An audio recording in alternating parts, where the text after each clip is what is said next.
Fitch downgrades the U.S. credit rating. I'm Lisa Bernhard for Reuters. Here to talk about that and much more is Eric Ditton. He is president and managing director of the Wealth Alliance.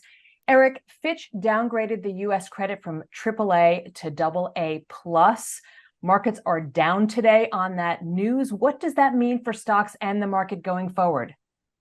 But let's just step back and look at what's really been going on here. I mean, macro. So, you look at the US debt to GDP. In the year 2000, we were under 40%. And then you look at 2010, we were sitting around 85%. And now we are at 126%.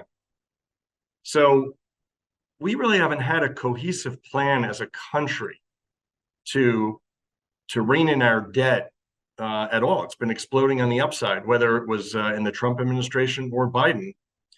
We've got that issue. So I think when Fitch talks about fiscal concerns, I don't think anyone could really argue with that.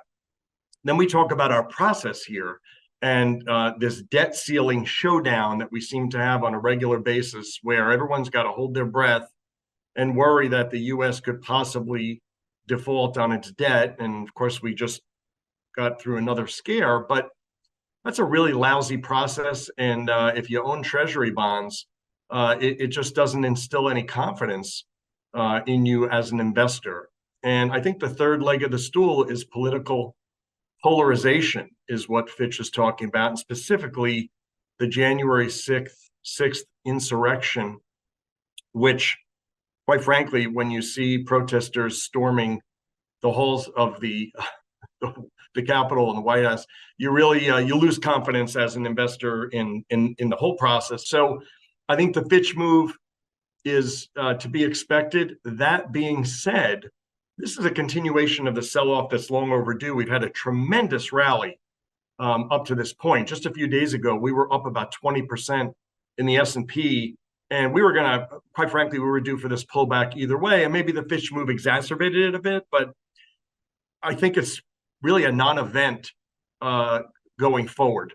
Eric, we know there's been about 7 to 10 stocks that have carried the day this year. We are seeing the market start to broaden. However, what other areas do you like? What are you looking at?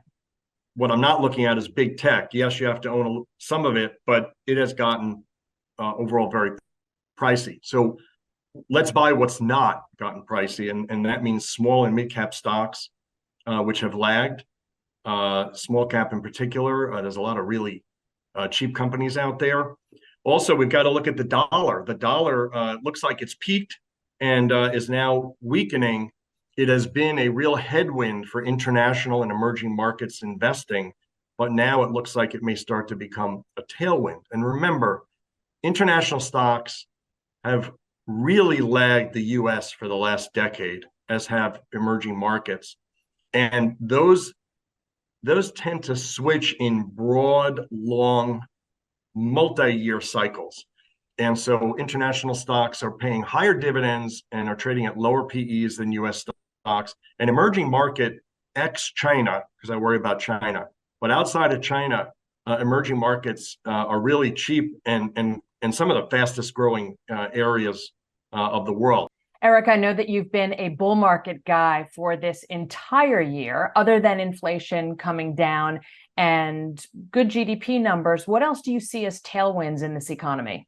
We've had tremendous stimulus from the Biden administration in a number of ways. The Semiconductor Act, the Inflation Reduction, infrastructure. It's $2 trillion of stimulus, and a lot of it is directed at manufacturing and business here in the United States.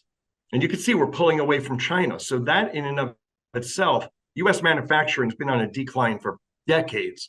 And I think we hit bottom and we're going the other direction now. You're going to see more manufacturing coming back home, especially after the supply chain issues that we had. So that's exciting. Big spike in foreign investment in this country. It's gone from 150 billion to 350 billion money coming into the United States. So it's actually a lot of good tailwinds, I think.